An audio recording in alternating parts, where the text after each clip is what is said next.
ہمارے معاشرے کے اندر کسی کی طرف پیر کرنا یہ اس کی توہین مانا جاتا. ہمارے معاشرے میں ہمارے عرف کے اعتبار سے ہمارے ہاں یہ سمجھا جاتا ہے کہ کسی کی طرف پیر کرنا اس کی توہین ہے، اس کی اہانت، اس کی بے ادبی مانی جاتی ہے. جس جگہ جس علاقے میں کسی کی طرف پیر کرنا اہانت نہیں سمجھا جاتا وہاں قبلے کی طرف پیر کرنے میں بھی حرج نہیں ہے. جس جگہ جس علاقے میں کسی کی طرف پیر کرنا اس کی اہانت، اس کی توہین نہیں سمجھا جاتا وہاں قبلے کی طرف پیر کرنے میں بھی حرج نہیں ہے.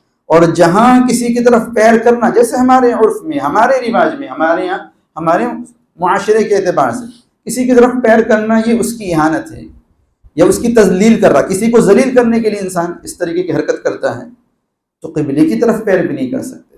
جب ہم کسی اور کی طرف نہیں کر سکتے تو قبلے کی طرف پیر بھی نہیں کر سکتے. لیکن جس علاقے میں، جیسے عربوں کے یہاں کسی کی طرف پیر کرنا بے ادبی نہیں مانا جاتا، اہانت نہیں مانا جاتا، تذلیل نہیں سمجھی جاتی اس کی. یہ حکم جو ہے یہ رواج پر، عرف پر موقوف ہے. جو حرکت توہین والی ہے، اہانت والی ہے، وہ حرکت ممنوع ہے.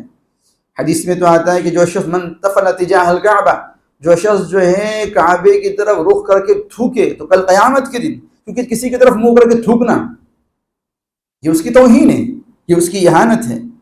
تو حدیث میں اس سے منع کیا گیا کہ اگر کوئی شخص کعبے کی طرف منہ کر کے تھوکیں گا تو کل قیامت کے دن اس کا تھوک اس کے منہ پر ہوگا.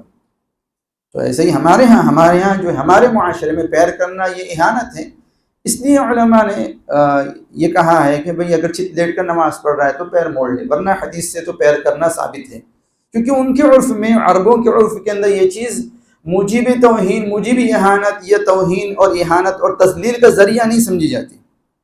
اس لیے آپ لوگوں نے بھی دیکھا ہوگا جو لوگ وہاں گئے عربوں کو کعبے کی طرف پیر پھیلا کر بیٹھتے ہیں، کیونکہ ان کے ہاں یہ چیز جو ہے تذلیل نہیں مانی جاتی. ایک اور مثال چھوٹی سی، ہمارے ہاں کسی کی طرف اس طرح فنگر کرنا، انگلی کرنا کوئی حرج نہیں ہے، کرتے ہیں. بلکہ جب آپ ایڈریس کر رہے ہیں، خطاب کر رہے ہیں تو اس طریقے سے اشارہ ہوتا ہے. لیکن عربوں کے ہاں یہ گالی ہے، کسی کی طرف اس طرح فنگر کرو، یہ والی جس کو ہم شہادت کی انگلی بولتے ہیں. اگر کسی کی طرف انگلی کروں گے، اس طریقے سے اشارہ کروں گے تو ان کے ہاں یہ بہت برا سمجھا جاتا ہے.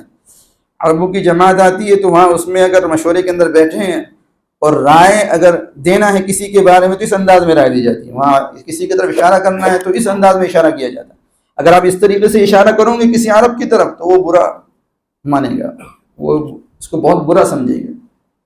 تو یہ عرف اور عرف کا فرق ہوتا ہے.